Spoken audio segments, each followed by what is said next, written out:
maswera sei?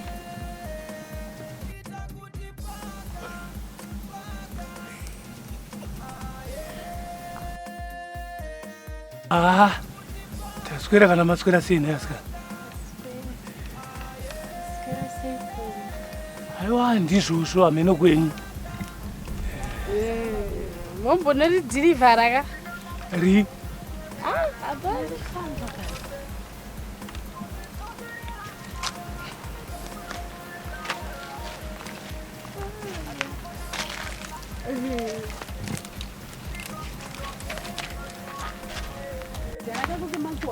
Uri sei iwe?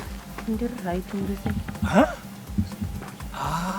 Unozviziva kuti wakanaka, une tsika, une hunhu, uri mpambande chaiyo, chigagairwa chemoyo.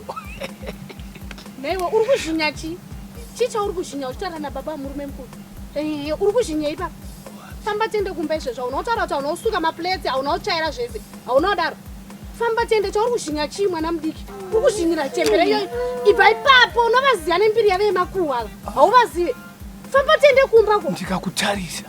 Kutora moyo wako. Famba tiende kumba izvezvi. Kuya Nyari. Wakavapa kunge butternut. Famba tiende kumba izvezvi. Izvezvi ande kumba. Chingoenda wako. Wakanaka, une tsika, une hunhu. Uri mpambande chaiyo. Unogara unditora moyo. Uri chigagairwa chemoyo wangu. Famba tiende, famba tiende. Kuya. Runya. Runyara rwe moyo wangu. Unondivaraidze. Ndini Samanyanga. The one and only Samanyanga. Chingoenda kundozokutsvaka. Handisi. Unovadii mujara murume mukuru, unovadii?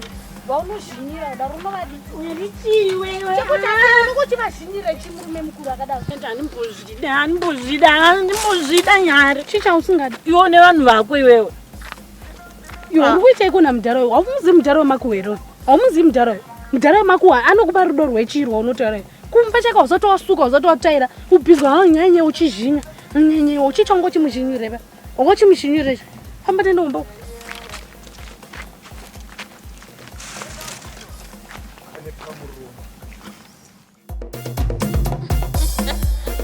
This is Mr. Pwaaka Production, baby.